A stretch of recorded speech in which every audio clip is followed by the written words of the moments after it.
Welcome to Beyond Belief, Tales of Religious Exodus, where we delve into the personal journeys of people who've left fundamentalist religions.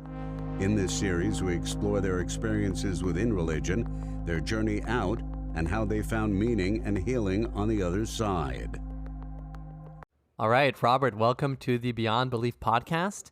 And I know you are quite outspoken about your experiences in general with Orthodoxy and with specifically the Kiruv movement, the more evangelical side of religion, I guess. And I would say you're probably the first person on the show so far who comes from that, the Ba'al Teshuva, the people who was raised less religious and becomes more religious kind of arc. And so I think it's going to be really cool, actually, to talk with you about your experiences along that. Great. Wonderful. Thank you for having me. For sure. So to start out, I would love if you could sort of give the background of, I guess, your type of religious upbringing that you went through. And I'm assuming there was a journey at some point where you actually became more religious. So if you could tell us a bit about that. Absolutely. Yeah, it came from quite a spectrum. I mean, I grew up in a Reform household. Very culturally Jewish. You know, I mean, we'd frequently, when we lived from the Chicago area, suburbs originally, you know, my grandparents, we'd frequently go there for Friday night dinner. Nothing religious, but that there was the Shabbat dinner. My parents got divorced when I was young. So up until about age 10 was pretty much in the Reform Jewish movement. My mother gets remarried when I'm 10. My stepfather was from a much more traditional background, and he had 3 children from his previous marriage, and they were Orthodox. So he had a kosher home, and we were moving in with him. So that was really kind of my first exposure to the Orthodox way of life. It was not something until that time I really had no idea that there was these different variances.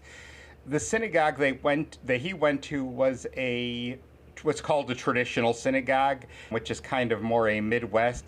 It basically is, I'd say it's between conservative and Orthodox.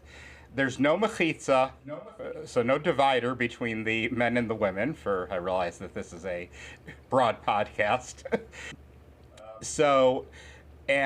But the services are still pretty much the Orthodox thing. They don't have women getting honors and things like that. So it was a different, and, you know, so that was about 10, so it was going into bar mitzvah, that this is where my bar mitzvah was going to be. So it's, you know, kind of jumping up to Hebrew school 3 days a week. And that I'm going to have to read the Torah for the bar mitzvah, and starting to get into that stuff. My parents actually wanted to move me to Solomon Schechter, the conservative day school, when they got married, but I actually didn't want to make that change. I felt that, you know, them getting married, the move, that was enough change in my life that I didn't need to be going into a different type of school system as well, that I had been in the public schools and I wanted to stay in the public schools. So you stayed in public school, and then after school you would go to Jewish, I guess, afternoon school, I guess Sunday school, but 3 days a week or something like that. Yeah. To fill in those educational gaps. Exactly. I mean, they call it Hebrew school, but it's basically Hebrew school. reading. It's about reading Hebrew and Jewish history and preparing you basically for bat mitzvah. Right. Okay, so there's this transition to a much more religious environment. Tell me how that was for you, and how long did that last? That was quite a challenge because, I mean, I was in the public, so basically my step siblings would come, they'd be there every other Shabbat. And it's like, so every other Shabbat, we're like living in this different world. And I was still allowed, I mean, I could go out with my friends and I wasn't expected to follow, but, you know, in the general areas of the house, it was to be respectful. So, you know, it's fine if my younger stepbrother and I shared a room. So, like, if he was out of the room, I could watch TV in the bedroom type thing. It wasn't on Saturday. Expected. Yeah, on the Saturday. Yeah. On the Sabbath. there was that type of stuff. But it's like I never really got that into it. It was like I wasn't feeling it in those days. So it really was a bit of a transition. And again, there was a lot going on with the family. My brother, my natural old brother, he was 4 years older. He was already past bar mitzvah, so to him it was pretty much, except for having to, be aware of the, separate 2 sets of dishes in the house now and things like that. But, it definitely was a change. And I'm curious, if I'm piecing it together, your step siblings were more religious than your new stepdad? Were they more religious because of their mother? That is correct, yes. Their mother was more religious. They actually they had gone to day schools their entire life. So they were from that world, yeah.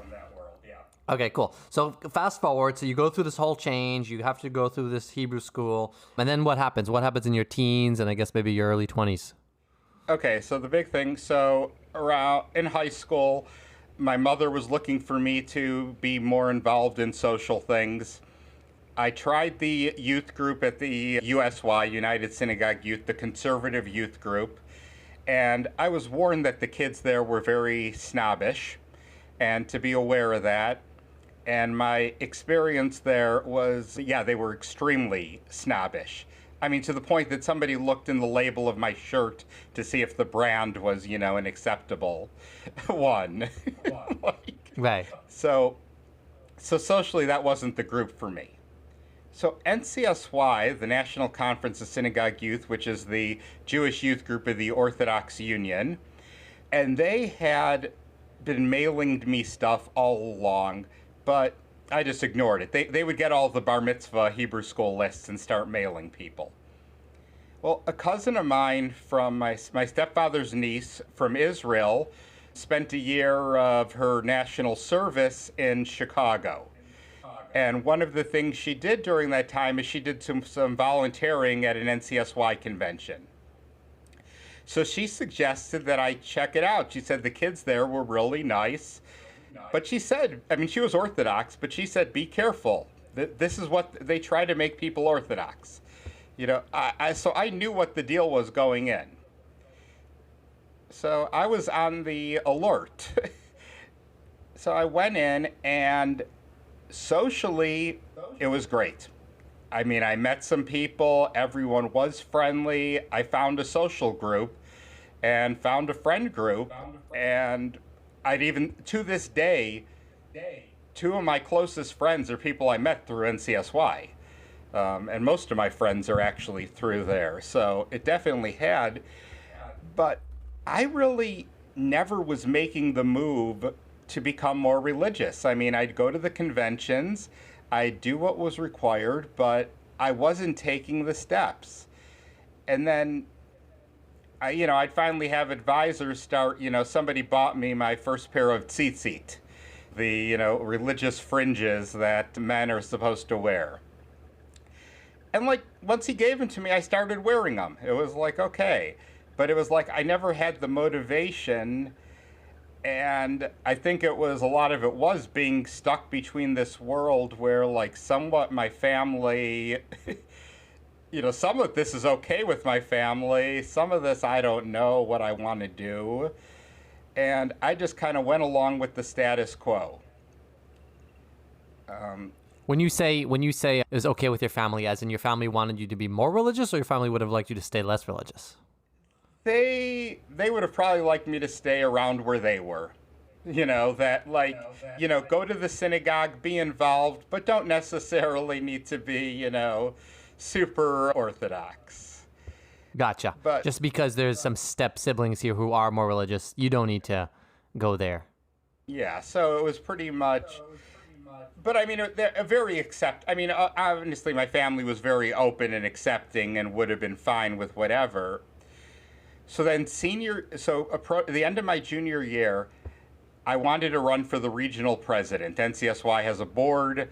of the things, and I had been chapter president, and I wanted to run for regional president. The regional director calls me aside one day and tells me that the only way I can run for regional president is if I start keeping Shabbat and kosher. And I'm like, that's never been a thing. He's like, well, it's a new rule. And we're arguing back and forth, and he knew this is what I wanted. I mean, he knew this is the thing I was after. And basically, I finally said, okay, I'll do it. And I'm like, fine, like maybe this is the push I needed. I've been learning this stuff, and this is the push. So I said I'd do it. And, I told my parents were okay with it. They were fine with it when I told them. I'll be honest, the keeping kosher did not happen that year. The Shabbat actually did. That I was pretty good about. And, I would go to people for Shabbat a lot. So, I mean, I was getting out, so it was fine. It was fun. Shabbat can be, Shabbat can be a very nice experience. I mean, the social aspects, the getting together. I think the kosher, it just was too hard for me to break this habit of, I'm used to being able to eat wherever I want, and, I want to be able to do that. And you're still a teenager during all of this, right? Yeah, I'm still a senior, in high school. Okay. Yeah, okay. So what happens next? So as is the NCSY's biggest goal is to get you to go spend the year in Israel studying at Yeshiva or seminary, because that's really where they'll get you completely hooked in. I mean, it's not, now I understand that, but that was always the biggest goal. I mean, in order to get like the highest award that they present at the end of each year at the convention, there'd be awards, and every senior would get an award. But to get like NCSY of the year, the highest award, you had to be going to Israel. It was like a condition to even get the award. So this was the center of everything. So I said, okay, I want to do this. I guess I'll roll back that this was also I graduated high school in 1991. So this was actually first Gulf War, when I was starting to make this decision that I want to go to Israel the next year. So a lot of people thought I was crazy for that. But yeah, so that's really so I decided to go, so I applied to go to Yeshivat or David, which was a very popular place for NCSY guys. Where is it located in Israel? It's in Jerusalem. At the time it was in Gush Monim, like right near Sanhedrin Rechevet. Okay. It was really religious neighborhood. Yeah. For those who don't know, it's right up there in the most black and white neighborhoods of Jerusalem.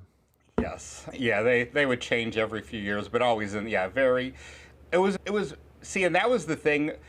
My parents were fine with me going to Israel, but they would have rather I go do the Bar Ilan program for the year. Something like that. Or they would have definitely liked, at least if I went to a more Zionist yeshiva, one that's a little more, be with maybe more Israelis or something like that.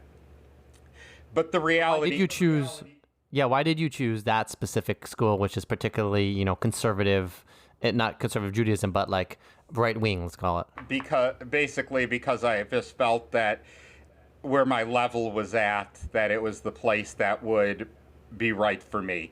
That I didn't see any other place that was taking guys like me who were coming out of public school with no background, obviously besides the other or Sameach Esha Torah, where it's like, I think it was more, I know that was more an older crowd. It was the impression that I got about those places, is that it's more the person in their 20s who's, post-college, a variety, but that it's not a place for the post-high school that was the thing, is I wanted the place where it was geared for the person who's going for the 1 year post high school before college.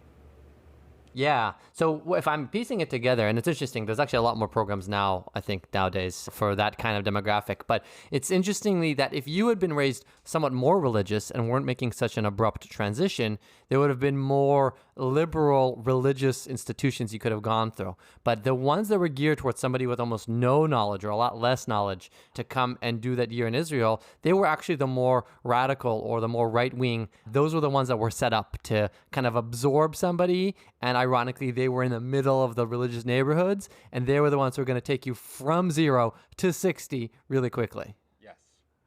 And I mean, and I think the thing was, and they definitely tried. I mean, they definitely, and they really tried to get me to spend a second year there. I think they knew that I would. They knew that they needed the second year out of me if they were going to work their magic. And I did not want the second year. I was always, I wanted to go to college and I wanted to start working. I mean, it's like, that's the thing. I think that's the thing. I think I saw, the people I knew, being that like I did have some exposure to the Orthodox world, I was used to people who lived in the who were Orthodox but lived in the regular world. That was the Orthodox that I knew.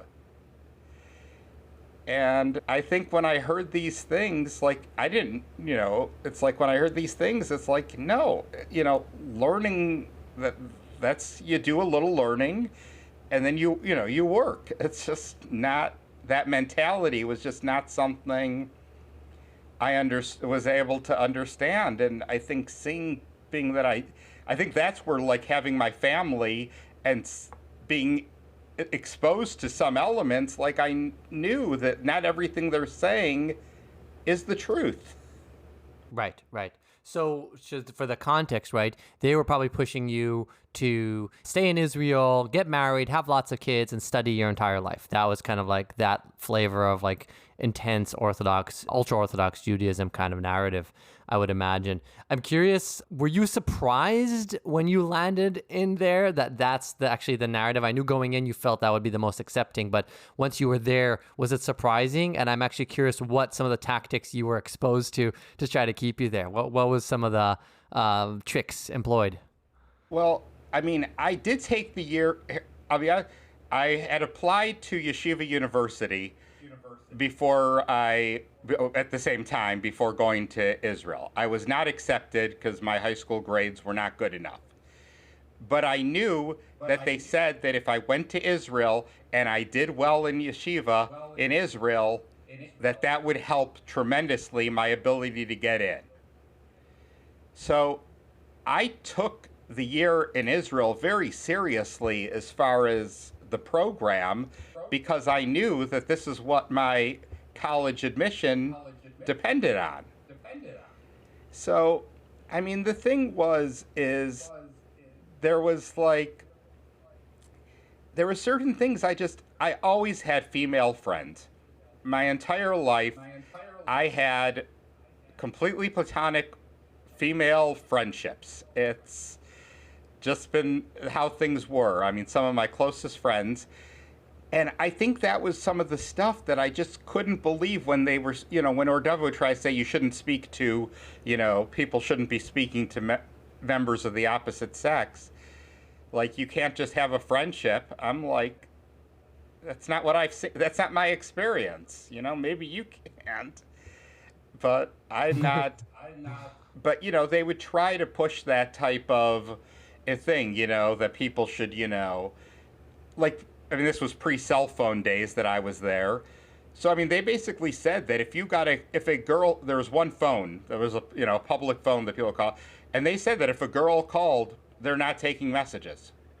That was their, they're like, somebody's like, what if it's a cousin? They're like, well, if it sounds like, when my 50-year-old cousin called about, having to change the Shabbat plans, that they believed her. But, it's no, I mean, Yeah. but this is the thing. They wanted me to go to the second year. They did not want me to go to YU, Yeshiva University. That was their biggest thing. They did not want me to go there.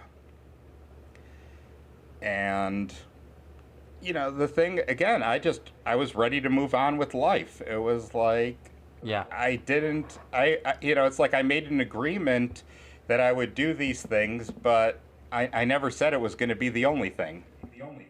Right. Exactly. So you went second year, you went to Yeshiva University, right? Yes. Cool. So in the arc of your story, what would you say was the most religious you ever were? Like when did you went through some sort of arc? When did you peak in religiosity? Probably, I mean, from that Or David time to those first, college was definitely some up and down, because, it's like I wasn't doing anything crazy, but there were certain things like I never could accept. Like, I was talking with my wife about this the other day. I realized that I had an issue with the stuff that a lot of stuff in Orthodox Judaism, it's just not done. It's not done. That they can't actually point to any place to tell you where it's forbidden, but they just say it's what's not done. And I always wanted, going to bars. I mean, that type of stuff. I always was doing that type of thing and never, and pretty much, I mean, maybe because of them, but I'd hug my female friends. I mean, it's like, no matter how religious I ever was, it was never so super strict. Where I started to change is after college. I started becoming much more along the right wing as far as Zionism and Israel and stuff along those lines. I became much more right wing. So I did also have a progression there that tied in with religion. But I think I always had some sort of moderate level that I'm only going to go so far with this stuff. Mm-hmm. And were you in university? That's like often a prime time after, short of high school, where these organizations continue to try to influence you or pressure you. They don't give up just because you didn't stay for a second year in Israel. And so did you find yourself rubbing shoulders with any additional NCSY or AISH or anything like that on campus during the time that you were on campus? Well, I actually volunteered with NCSY. So I actually would go back to in the Midwest region where I was from. So I would actually be going back. I ended up mostly doing behind the scenes work, was kind of in charge of the kitchen setup, stuff like that. So I wasn't as directly involved with the outreach efforts. But for the NCSY people, the fact that I was a YU for them was good enough. I mean, they were pretty much okay with that. I mean, the Or David rabbis, they were trying to get me to be in there's different Jewish studies tracks at Yeshiva University. And they wanted me in the Yeshiva one, and I actually didn't get into that. I tried for that, was sent to the one for general Jewish studies. And it turned out I liked that better. I mean, and again, right. They didn't like that. Yeah. Interesting. So your arc now, I mean, at this point, would you describe yourself as completely not religious? No, I was pretty religious. No, I was Shomer Shabbat, Shomer Kashrut. Yeah. I'm contrasting it with your current situation today, at this point in life. Yeah, currently. Now I haven't been... Kashrut Shabbat has been out for probably about 10, 15 years. Okay, perfect. So I guess I'm curious then, what then happened to bring you out, right? You have this arc in, they never got you as much as they wanted you, And what eventually ended up happening where you basically are, at this point, not really practicing anything as a Jewish person? Okay. Let's give the abbreviated. So I ended up living in Israel 2001. Met my wife there, American, and she was a convert. Before I had, I mean, she had done the process before. That kind of Was opened. it which denomination? I'm curious, which denomination of conversion? Her original was a Orthodox rabbi, but it wasn't under Orthodox. The rabbi was Orthodox, but it wasn't under Orthodox auspices. Then through the chief rabbinate of Israel. Okay. Yeah, which is So- considered pretty legit by a lot of standards, I would say. Yeah. So, but the thing is it kind of woke me up to some of the things that I had always been told not being true. Like, that you're never supposed to question a convert, and you're not supposed to remind them. And I'd hear these questions that people would start, being like, oh, so where are you from? And, so there's not a lot of Jews, it's like I think being a straight white male, I saw the best parts of the religion. And I think that's where I started to wake up and say some of this stuff doesn't make sense. We moved back to America after our first child was born, and we moved to an area because of a Chabad synagogue. We went back there, and we just were not made very welcome.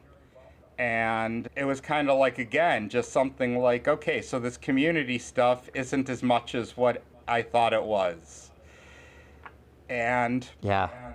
that brought me to 2009, the combination of that, the economic situation. I enlisted in the U.S. Army. I was still going in with the intention of being as Orthodox as I could, but I knew I'd have to break things. And looking back now, I think I was looking for I think I might have been looking for an excuse.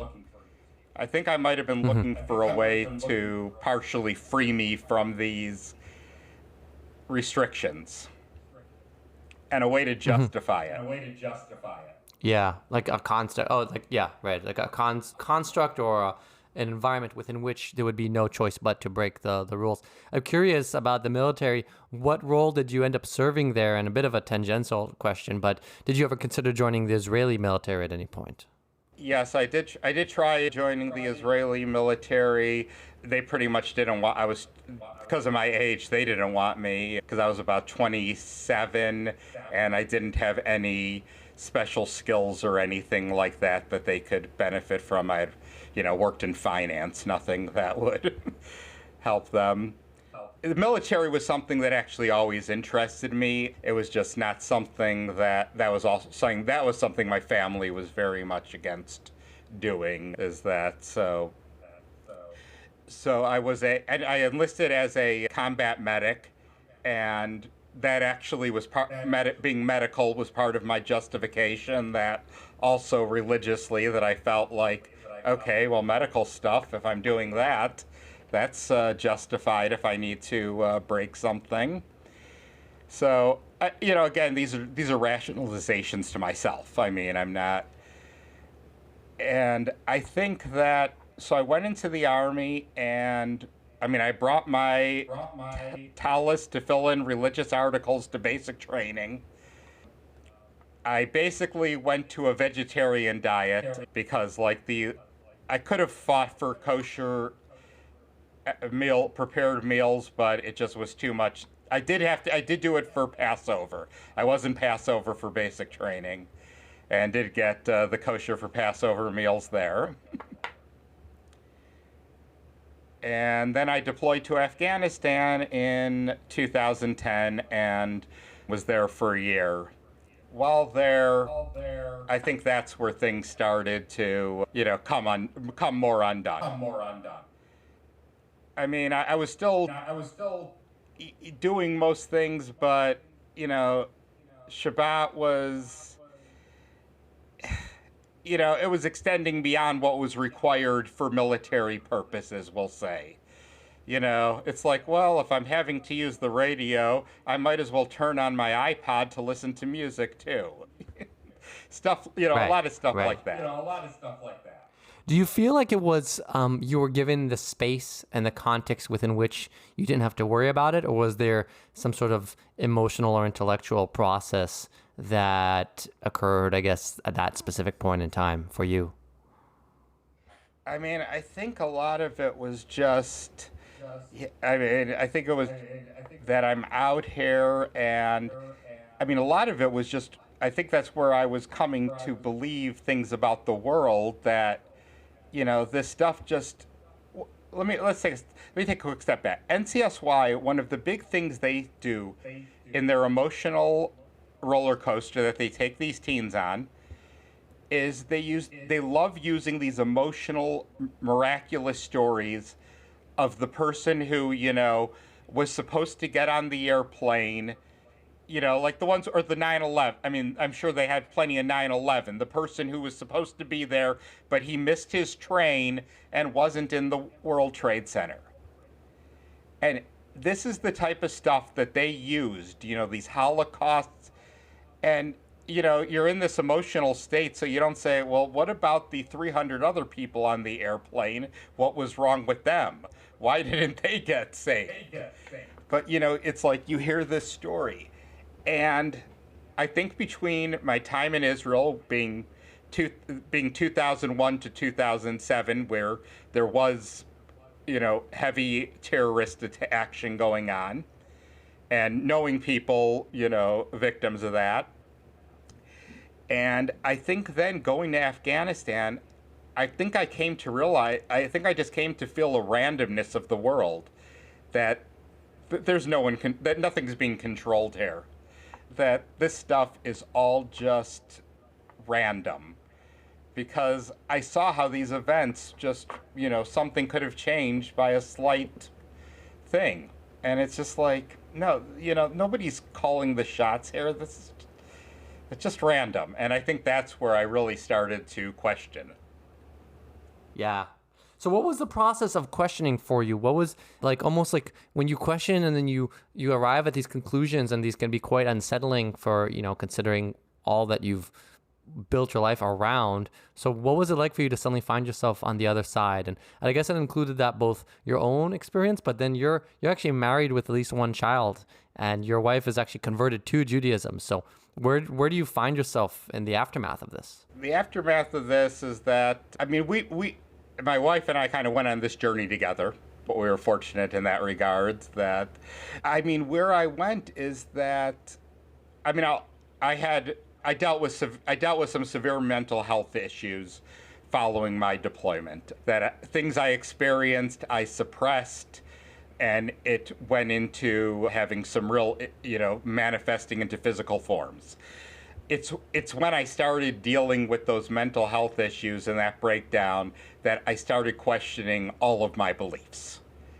And, looking at all sorts of things about the world and understanding those things. And I think that's where it I kind of went straight from I don't think there's a God.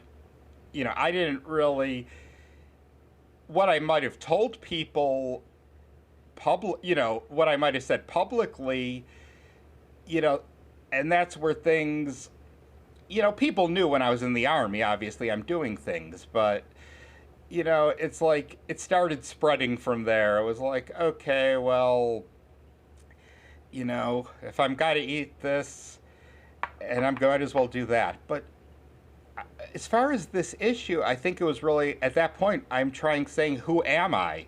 Because I'm answering all these questions on myself, and it's like, is there even a God? And I don't believe, from what I've experienced in this world and seen after this, that there is. And really went down the big YouTube rabbit hole. went through the, like a lot of people, the Sam Harris, Richard Dawkins, the classic atheist discussions, listened to a lot of podcasts with them. I listened to a lot of stories of who I resonated most with, I will say, is the former Mormon community. I think coming from the more modern Orthodox world of things, I think that's the thing, is the ex-Haredi person didn't resonate with me because I knew about the world. Yiddish wasn't my language.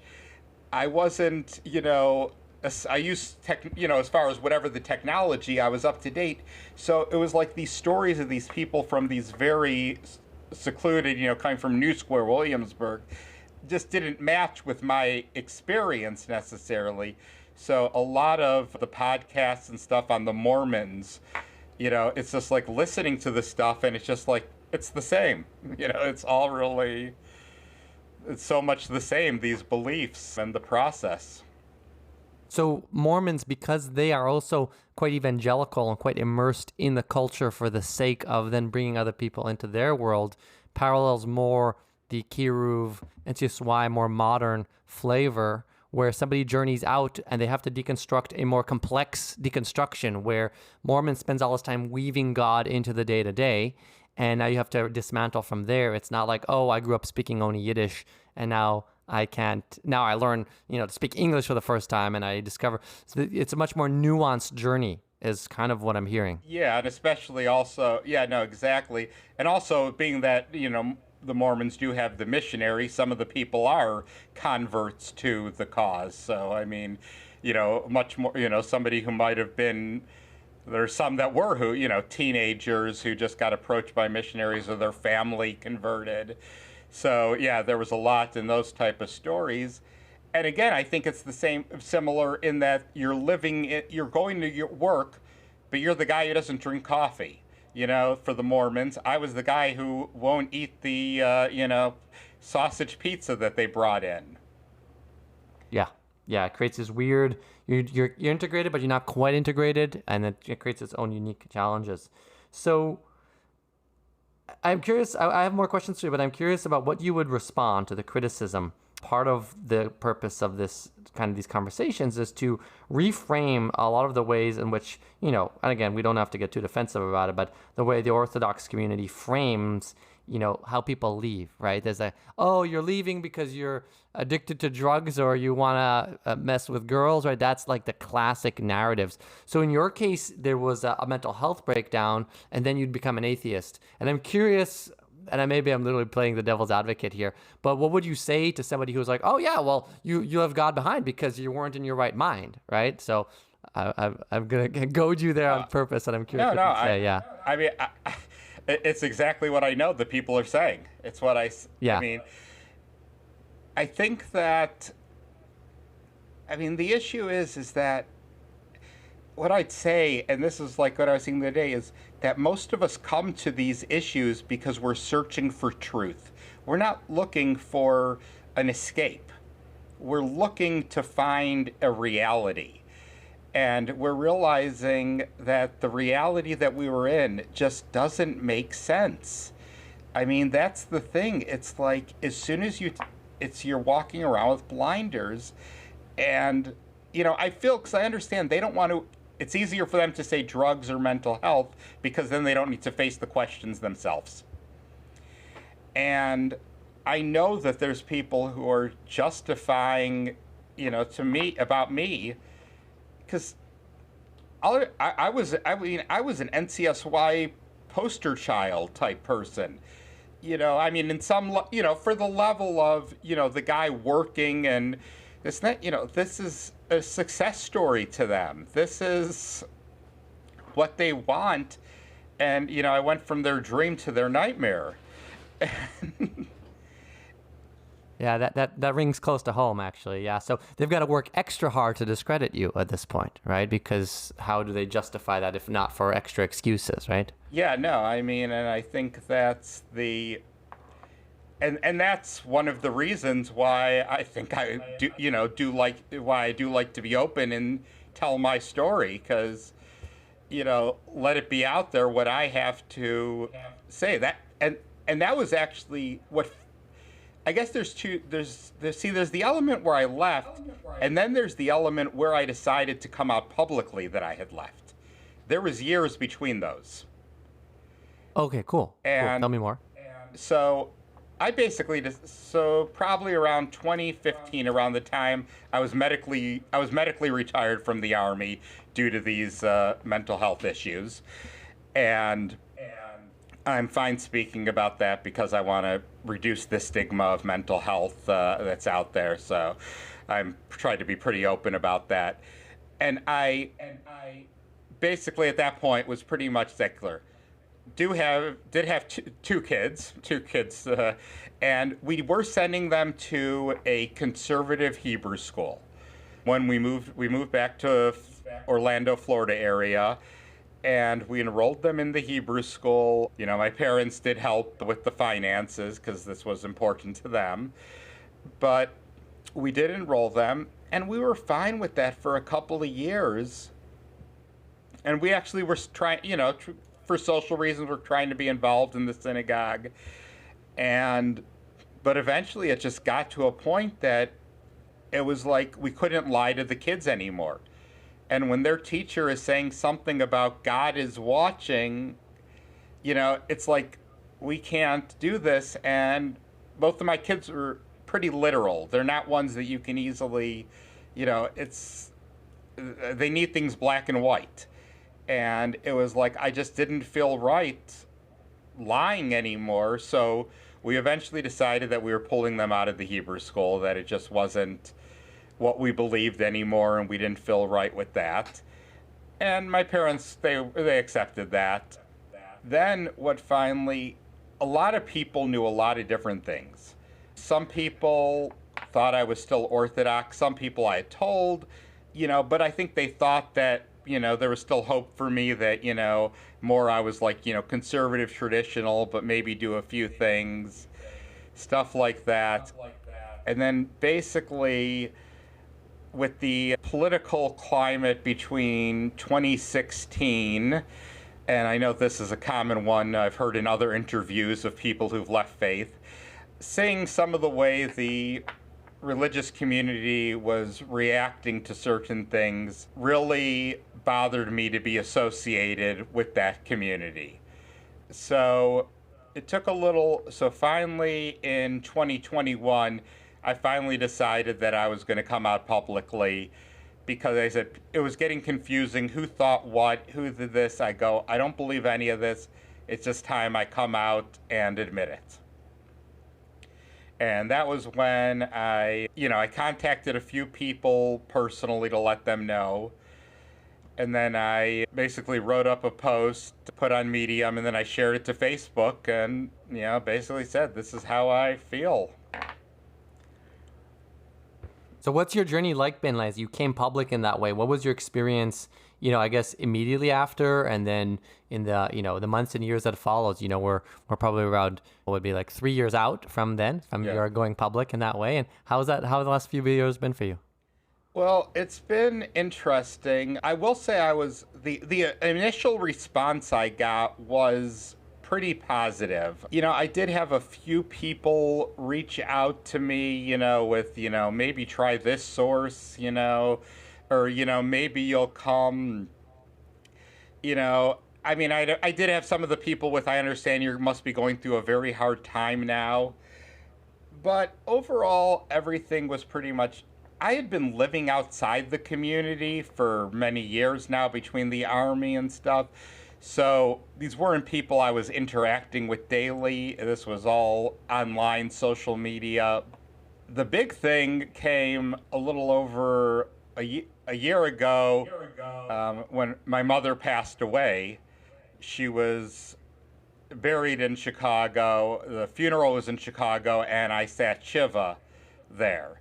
So that actually brought me right into the middle of the community again in a interesting time. So that was definitely interesting. I'd say that, it was I mean, I definitely felt that, it's I could tell that there's people who moved on from me. And I think that, I said, like, I think one of the things that bothers me in this is how I'm sometimes looked at as something to be tolerated. Is what I feel like sometimes in the community. It's like people are like, oh, that's so nice that you had the non-religious guy, or that it's like that I'm something to be tolerated or put up with. Yeah. Yeah, you're a thorn in their side to some degree. But if we infantilize you enough, we can sort of pat you on the head gently and move along. It's like, in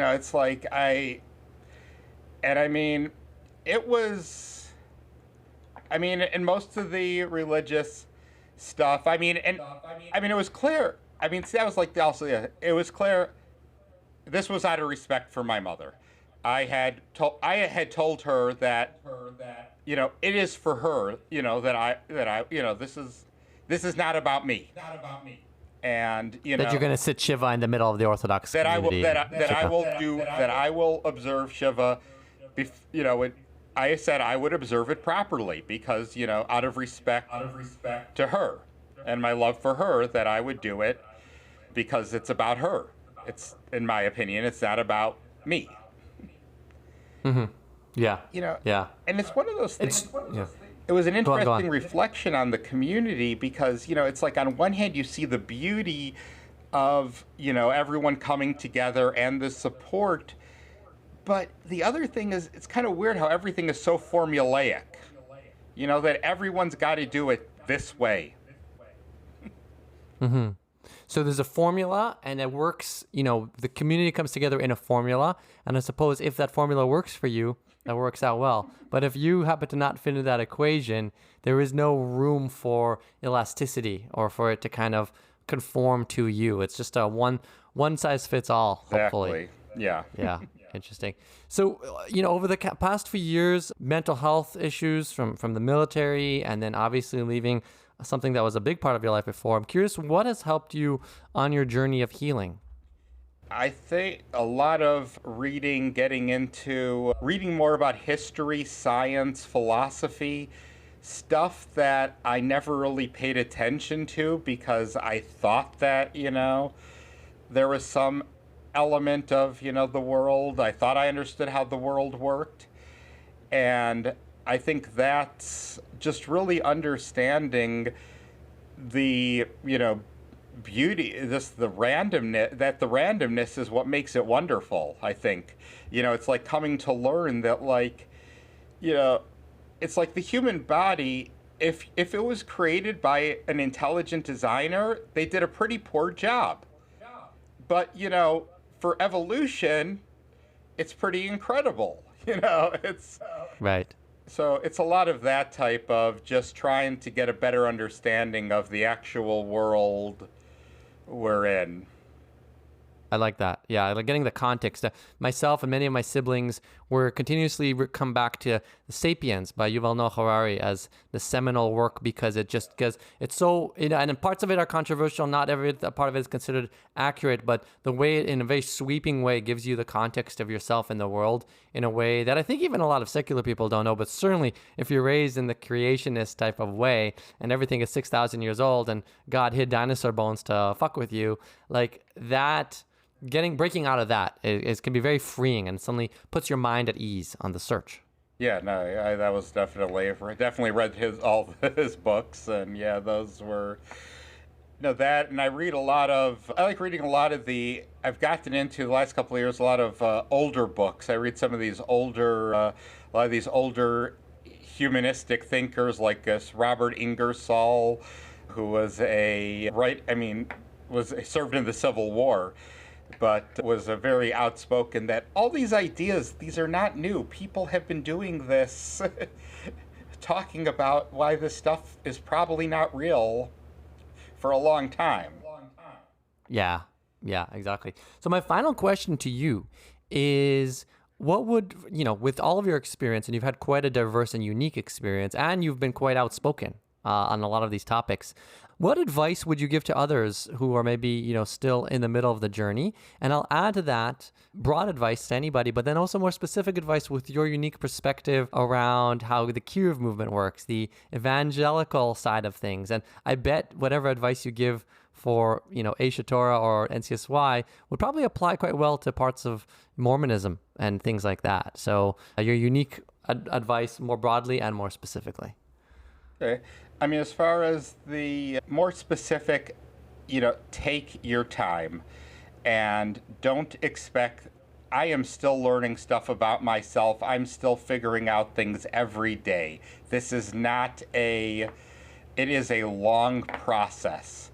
And we don't even realize how much this stuff we just repeat and we take in. Because, even our entire society is built around, even growing up secular.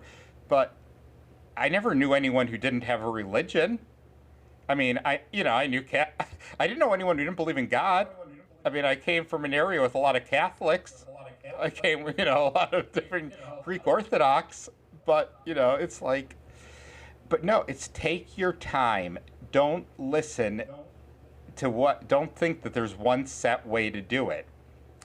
On the broader side, be alert to anyone who says that you shouldn't look at other sources.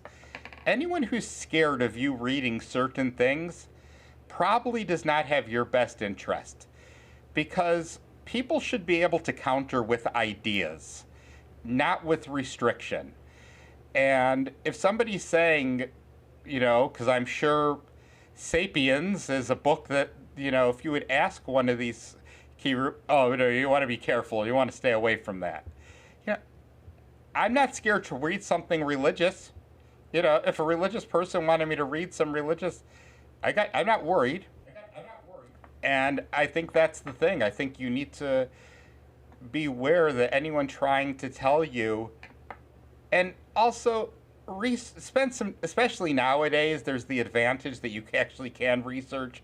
That's something I, having gone through NCSY in the 90s, and we did actually do, when I was at Orthodox, we actually did the abbreviated Aish Torah discovery, and I think I actually have that.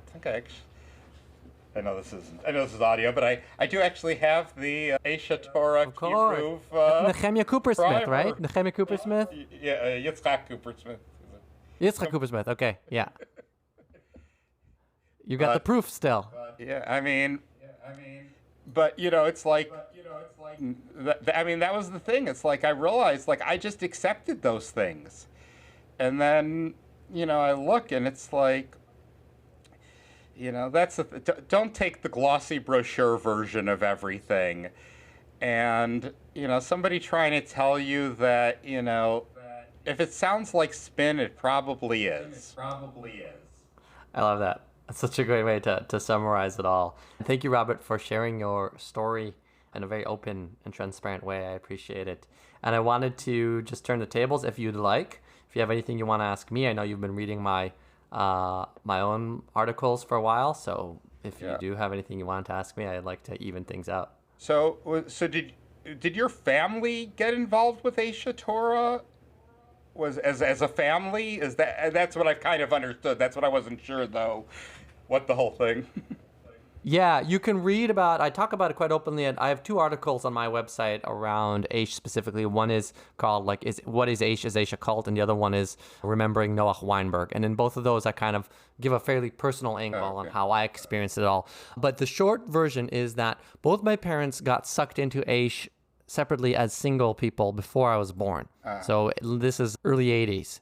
And my father's from Canada, my mother's from New York, and in both cases, their older sibling got pulled in, and it pulled in everybody beneath, from that sibling down, got pulled in, and anybody above was not influenced. It's fascinating to see the oldest child emerged unscathed, but anybody who got in, they got everybody underneath them. And then my parents got married after being at Aish for a few years, and then had 9 kids, and stayed working for Aish for a very long time. So my father was Aish staff for 20 years. I married the daughter of an Aish rabbi, Moshe Zeldman. He probably taught you. He was like the classic philosophy guy.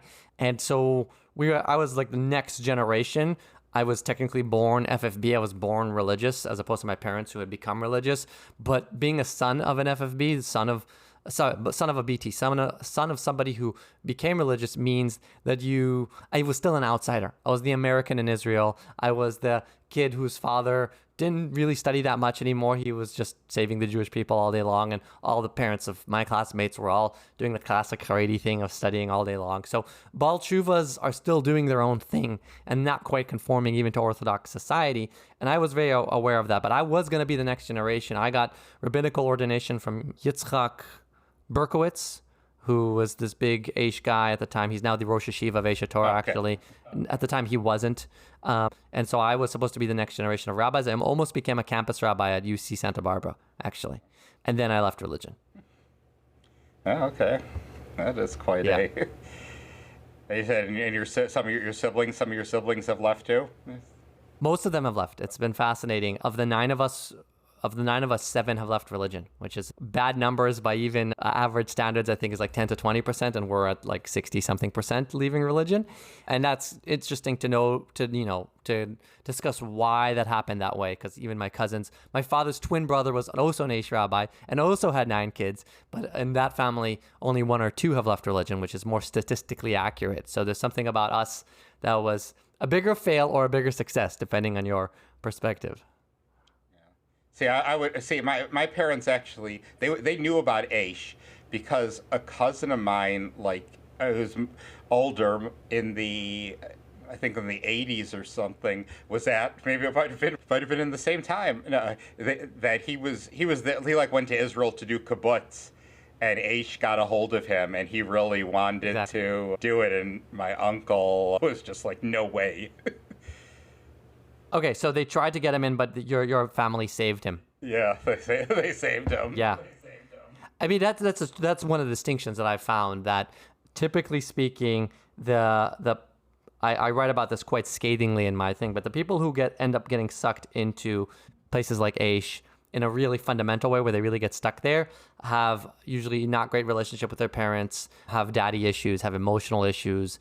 And it serves as like a crutch that continues, that cat latches onto them in the first place, gets a foothold, and then keeps them there. Like it latches onto what they have, and it creates some sort of artificial construct within which way they can continue to be the emotionally damaged people that they are. I know this is very blunt language, but that is how I feel about those types of people who get sucked in and stay there. And I've seen this time and time again. That it ends up taking damaged people and damaging them further.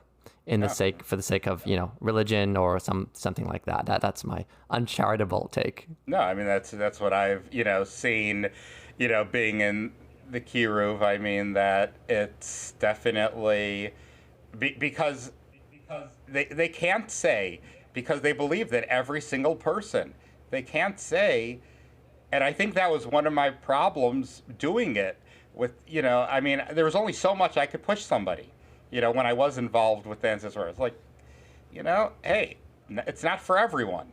It's like, I acknowledge that, but they won't. Right. So the fact that you could say that it's not for everyone, they can't say that. And when they can't say that, they're going to be forcing more and more people who are less and less of a fit into there and causing more and more pain.